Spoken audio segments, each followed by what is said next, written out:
Tesla shareholders have just approved a $1 trillion compensation package for CEO Elon Musk, the largest payout ever awarded to a corporate leader. And now the headlines. Tesla plans to pay Musk $1 trillion. Do they really have to pay him that much? This is from the BBC.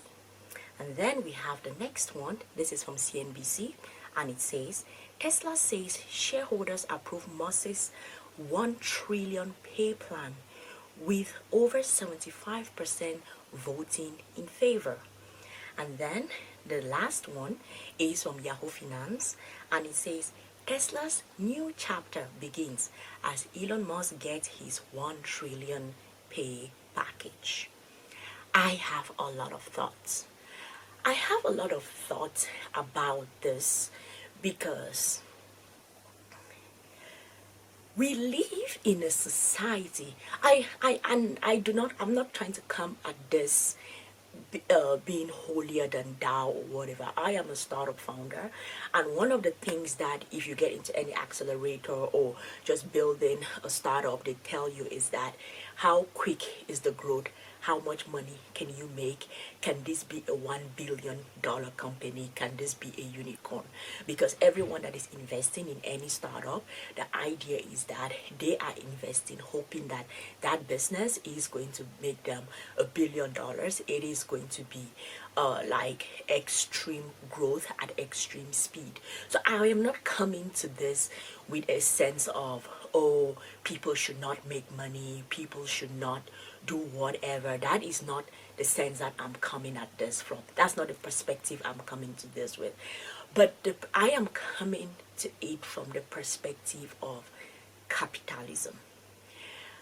I know that capitalism is this system that works in a way where you work, you build something, you're able to get the spoils of war or whatever thing that you make out of it. I get it, I understand, and I do not dispute that.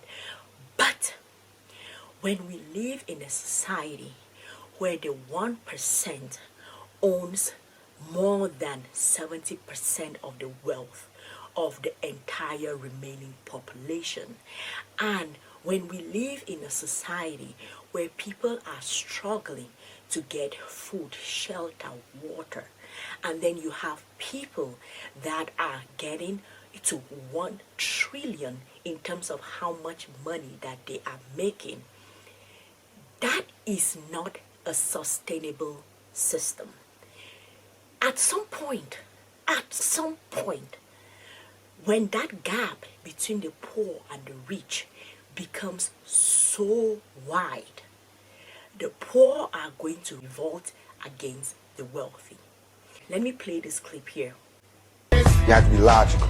You know, if I know that in this hotel room they have food every day, and I'm knocking on the door every day to eat, and they open the door, let me see the party, let me see like them throwing salami all over I mean, just like throwing food around, but they're telling me there's no food in here. You know what I'm saying? Every day.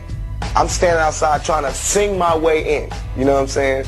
We are hungry, please let us in. We are hungry, please let us in. After about a week, that song is going to change to, we hungry, we need some food. After 2-3 weeks, it's like, you know, give me all the food, breaking out the door. And after a year, you just like, you know what I'm saying? I'm picking the lock, coming through the door, blasting. This is actually what will happen if this gap keeps increasing. I live in Tokyo, I live in Japan, and one of the things that we have seen Japan do in light of or in this breakthrough of startups and the coming of the .com era and the Internet of Things taking over our entire lives and how technology has changed how we live. What the Japanese government has done is, to some extent, they have tried to regulate people versus profit or people versus capitalism. Let me give you an example. In Japan, if you come here, you're going to see that most of the taxi drivers, especially in Tokyo, are like older gentlemen and women. Not a lot of women, but older gentlemen. Most of them are probably retired, and because the life expectancy in Japan is so long, people have a whole career after they have retired, right? And you have these people who choose to go and ride taxis and provide these transportation services to the entire city, right? What would have happened with the burst out of companies like Uber and Lyft is that they would have practically taken over the entire system in Tokyo, where people would have been able to offer those services using their private cars, right? But the Japanese government was like, nah, we are not going to do that, because we have this huge population that are employed in these various transportation companies, and they provide taxi services to the whole city. If we let the free market run wild and control everything, then what is going to happen to this whole group of people? What are we going to do with them? So you find some kind of regulations like, okay, Uber, we see what you're doing in other parts of the world, but calm down when you reach here. Or Lyft, we see it, but calm down when you reach here, right? So that is a society that sort of thinks about the people and also thinks about the profit that is of course important to make, but at the same time, where do we find the balance, right? When you see people like Elon Musk making 1 trillion, and I'm sure there are other very wealthy people, he just happens to be the one that is not scared to have his name out there, because one of the things that you see with wealthy people is they try to stay as anonymous as possible. They have this manager who has this manager who has this manager who has this manager, or who has this company which is a parent of the other company and a parent of the other company, and somewhere along the line you don't even know who owns what, and the goal is they try to stay as anonymous as possible, with reason.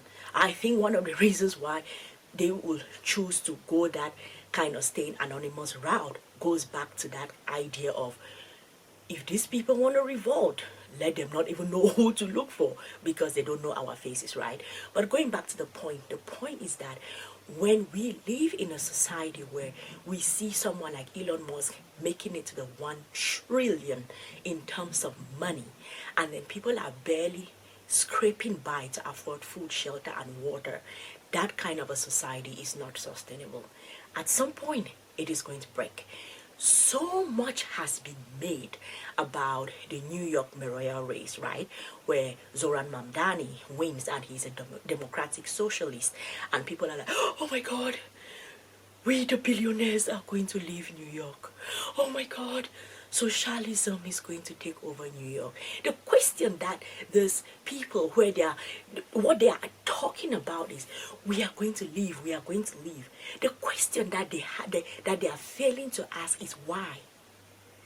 Why did a democratic socialist win the mayoral race in one of the most important cities in the world, or in one of the financial capitals of the world?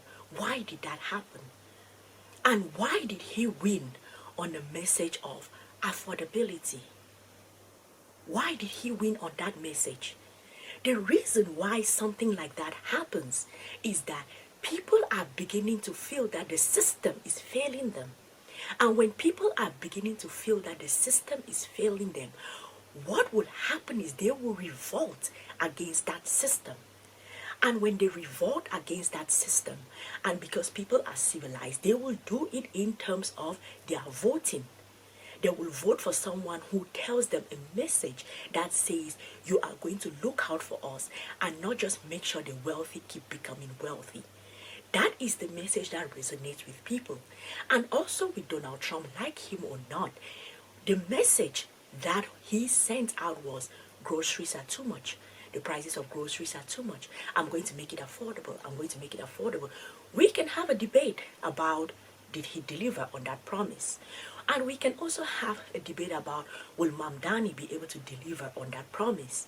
But it goes back to the fundamentals of what I'm saying about capitalism. When so few people have so much wealth, and then the majority of the people have so little wealth, at some point there is going to be a break.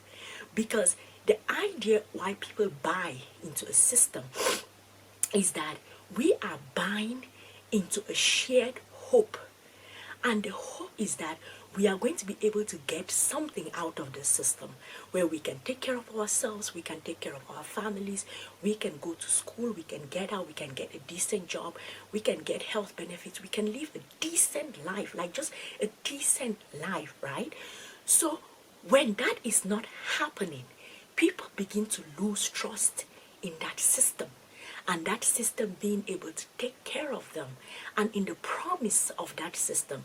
So when people do not have a lot and then they start seeing headlines about someone is getting to $1 trillion, $1 trillion, the question the young people start asking is, the math is not mathing.